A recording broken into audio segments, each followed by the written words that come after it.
Hi, I'm Tim from RedBack Lasers, and we've got a dual machine automation control system for lasers that we're supplying to a customer who's running a land plane behind their tractor. So this ships with the automation control box and all of the cables in one box there, and then the two receivers in the second box. With the control box, that's going to be mounted inside the cabin itself. On there, our power supply, our communications cable, our remote control, and then our left and right receivers that plug into that control box. Those receiver cables are going to have to run through the rear window of the tractor off to the receivers, and we've got 9 meters of cable there. Power supply, that runs through to a standard 3-pin tractor socket, so we just plug that into a socket that we've got available in the tractor. Our communication cable comes through to this 8-pin Deutsch connector. We've got a 3-meter extension lead here, which we're not using for our demonstration purposes. We're going to plug that directly into our valve bank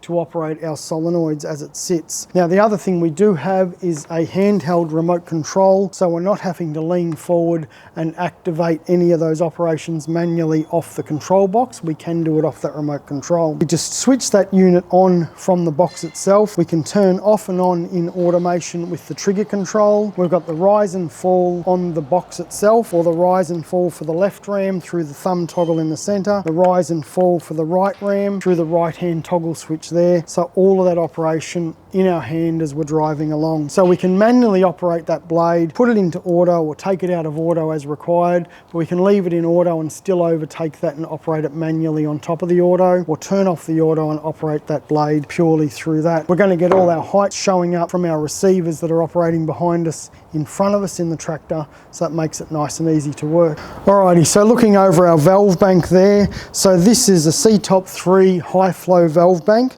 We've got our P and T ports, so that's our power or pump, and our tank return. So the customer's got to install the hydraulic lines through to the quick couplers that go onto the tractor itself. Then you've got your A and B ports marked on the side there. So we've got an A and B port for our left ram and an A and B port for our right ram.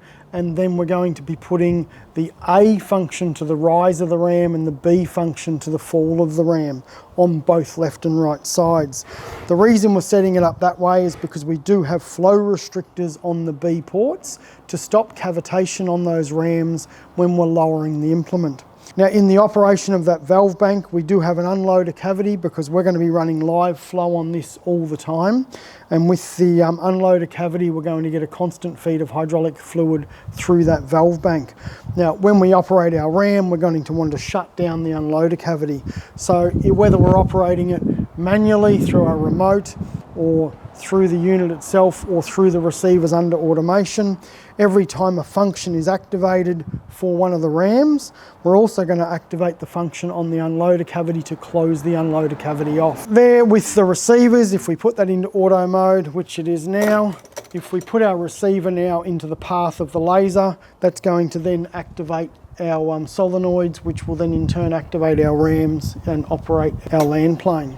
Anyway, if you've got a blade or a land plane you're wanting to automate, give us a call at RedBack Lasers on 1800 769 858 and we'll talk through a solution for your application.